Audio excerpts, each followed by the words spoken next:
this is part 3 katong gamog pusporo nganong ako ning gitanom do sa akong balay diri sa farm pangpabugnaw ni siya kay swimming pool man diri sa kilid ato pa ning developog taman niya diri nagtanom sa kog avocado kani we're utilizing the space mo ni akong giingon ninyo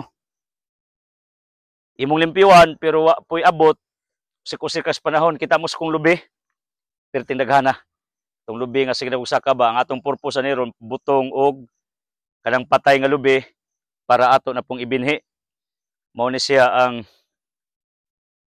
atong duwa diri diyan na po'y dollar pero ting dollar diri tanawon ninyo diri sa ubos oh maybe karon pa mo kita diring area ha narnis duol ato ning hinluan kay di ana po'y pare sa manok Bisaya kay lami man ni kaadjong manok Bisaya kapayas ay katapat so ang gitanom nga kapayas lahi ni siya native pero dagko gyapon siya di ni siya mao ang pang-derbis merkado karitors pakita kare mo ni atong pang-derbis merkado ug nakakita mo tag-aso ni siya nga kapayas tapad dire adi ay bayabas dia kamulong pamunga bayabas tinalig na nahinog to sa atong testingag huling Bisaya ni nga bayabas kay lami ba ning lasag Bisaya nga bayabas naghanag bunga to so nahinog aw di dako dia tanawan ninyo i-zoom tours bunga pas bayabas pero native ni Bisaya ba kanyo si Binahar TV wa to sila ka kitag bayabas dire pero buong ray mo Binahar TV murang peregrina lang James Cross og silang Nulpa Manzanares lang Merspin buongon daw ilaha hilaw-hilaw pero ang bayabas is so powerful nay explanation ana ang science nga lupigon ang ubang mga prutas sa bayabas in terms of vitamin C bisan vitamin C to pero kung skin disease na pamatud-an na doon nag-travel pila ka buwan sa usa ka nasod way pasayrong nabilin sa barko kruwa nangasakit sila skin disease communicable sige ning biyahe hurot ilang mga crew nakaunaw na sila og paagi kung pila ka buok ilang crew gitagaan sa sila volumes of limonsito silang travel way namatay buhi tanan sige ragka og limonsito kada adlaw ang mga crew sa maong barko no wonder they survive because vitamin C kills bacteria technically according to scientific study it's like guava it's like this so kapayas dapat daghan ako diring tanom dia sa likod ako ra mong gitur diri sa likod area lahi na po ning area kani siya merkano ni guava pool according to the owner akong gitanom kani dwarf ni nga lubi actually nani mga tanom sa ubos kita mo akong imagination one day maglingkod na lang ko diri sa ilawom sa akong mga prutas o akong mga tanom magpabugnaw maghuwat kung nanahinog magmuni-muni sa kinabuhi that's what I imagine because naay giingon sa scientific study kung Japanese principle pa kanang earthing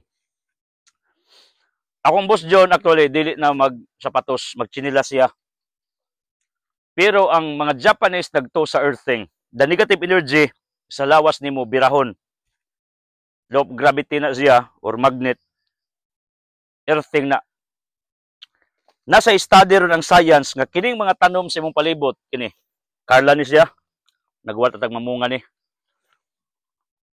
kining mga bayabas mga lubi mga prutas daghang prutas kita mos likod ako background tours dagan kayo diya Na tadi gitanong gid interval nato ang ubi na usok.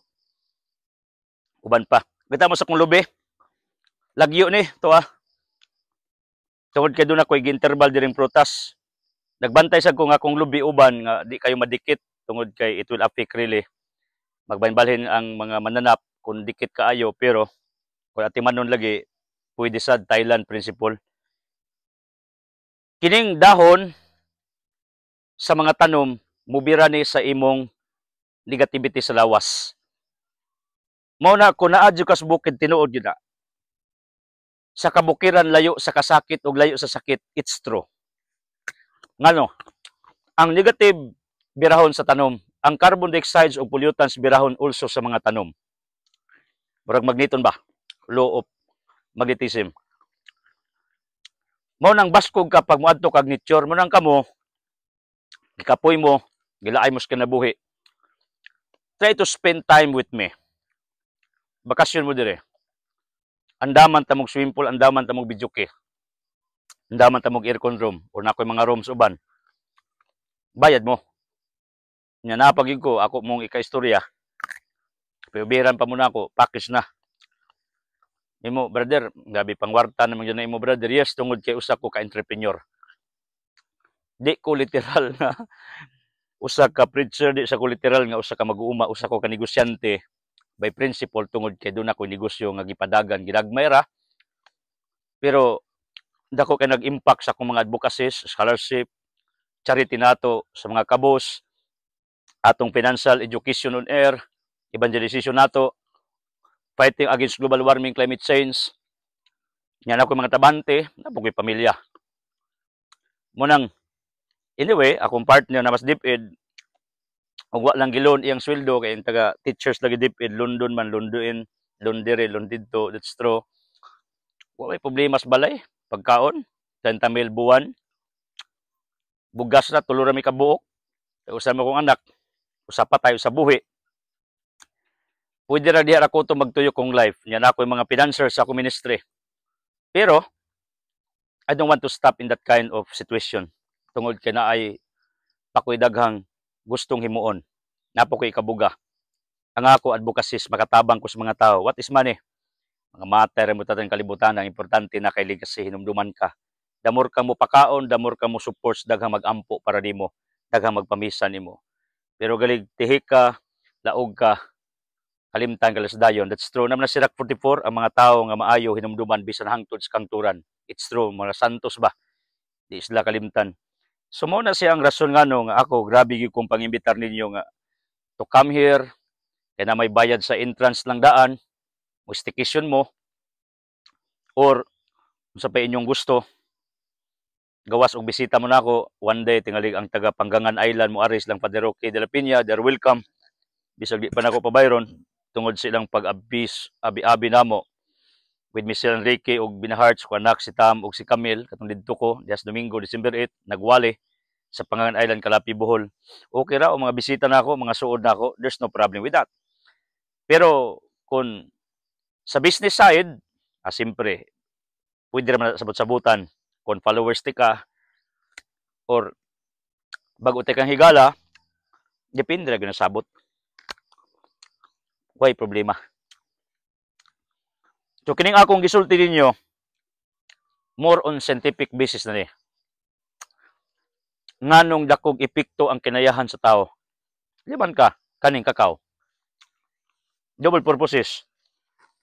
Bubunga man dollar 600 kilo 800 gantang. Pero ang ija din contribution kay kahoy man mumagnetic mga pollutants. Imbes ang pollutants adto nimo ingon ning kakao. No?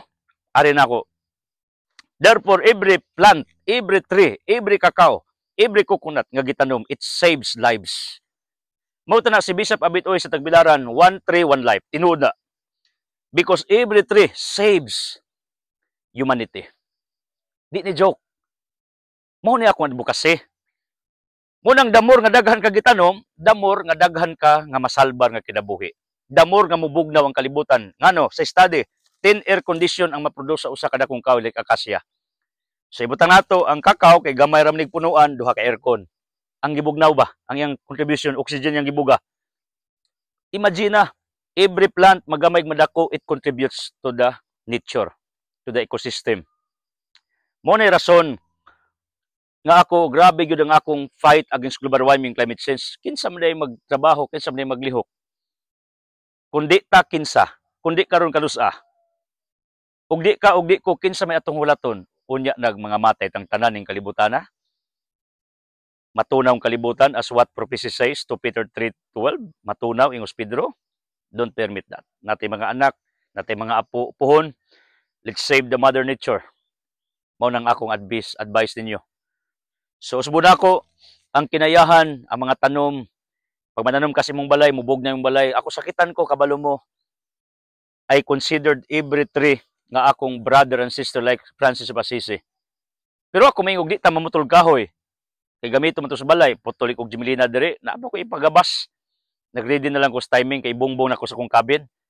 Pero ang problema sa illegal loggers, putol raway reforestation. Kita mamutol ta, dapat atong alisdag times 3 times 4. Putol kag usa ka Jimelina, tamnig 5. In favor of the mother nature, di kay putol pasagdan ra. Mo ni pait, mo ni sakit. Tungod kay that is abusive of our Mother Earth. So ang logic nako, makakita kong kahoy na tumba, sakitan ko. Pero makakita kong gitamnan ang kilid, okay ko. Because that's true. PCE, mutol kag lubi, kung na kay permit, patamnon kag 2 tulo o 5 o mas better daghan. That's the ruling sa Philippine Coconut Authority, PCE. Ato sa mga higala, hindi ris ball. Kaya nag-supply sila na akong binhi diri for how many times. So ingana rang akong concept, isip inyong ubos nga lagad, nanawagan ko sa publiko, nanawagan ko sa gobyerno, nanawagan ko ni bisan kinsa nga nakakita sa kong content matagadlaw. How to propagate my message? Share. Way lain. Share. Kundi malimuagis yung wall, search id sila karang closas, bro id sila karang closas, sa akong Facebook, sa akong YouTube, sa akong Instagram ug TikTok. Akong TikTok ron, karong adlaw na ako'y 32,000 nga views. Pero gamay pa kong followers actually sa TikTok kay bago pa na pila pa na ka semana. Pero lipay ta tungod kay kabalo ko another platform where I can teach the public. So, akong panawagas tanan, magtinabangay ta. Let's work together for this crusade, for this advocacy, wherever you are. Kung gigubang kalibutan ni Satanas gamit ang tao ra po'y gamitos Ginoo para pag-restore, pag-rehab sa kalibutan nga giguba sa demonyo. Kuan ninyo, pili ka, asa ka magpagamit sa Ginoo to restore, to redeem, or sa demonyo to destroy, to distract. That choice is yours. Okay? God bless.